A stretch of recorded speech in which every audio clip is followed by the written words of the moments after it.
Royal media news, बातम्या आणि बरंच काही.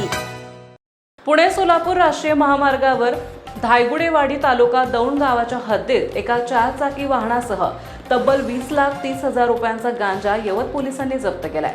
या कारवाईत 2 आरोपींना अटक करण्यात आली आहे. ही कारवाई हॉटेल दुर्गा समोर मंगळवारी दिनांक 31 मार्च रात्री 11:15 वाजण्याच्या सुमारास करण्यात आली.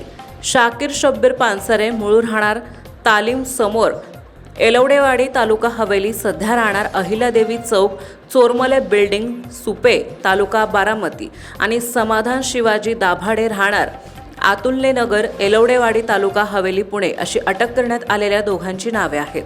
या प्रकरणी यवत पोलीस स्टेशनचे पोलीस हवालदार गुरुनाथ युवराज गायकवाड यांनी फिर्याद दिली आहे. पोलिसांनी दिलेल्या माहितीनुसार यवत पोलीस स्टेशनचे पोलीस हवालदार गुरुनाथ गायकवाड यांना गोपनीय बातमीदाराकडून माहिती मिळाली होती की सोलापूर पुणे महामार्गावरून एका पांढऱ्या रंगाच्या कारमधून मोठ्या प्रमाणात गांजाची वाहतूक केली जाणार आहे.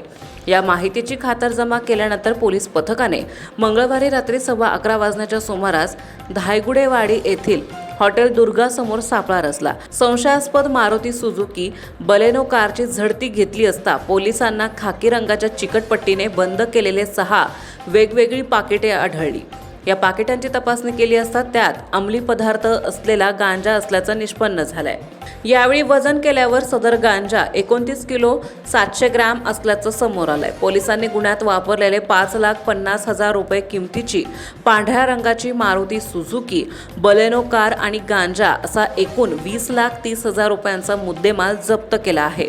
या प्रकरणी ही दोन्ही आरोपींविरुद्ध यवत पोलीस ठाण्यात NDPS कायदा 1985 चे कलम 8B-20E तसेच BNS 2023 चे कलम 3-5 अन्वये गुन्हा रजिस्टर नंबर 291/2026 दाखल करण्यात आला आहे. पुढील तपास पोलीस सहाय्यक पोलीस निरीक्षक महेश माने करीत आहेत.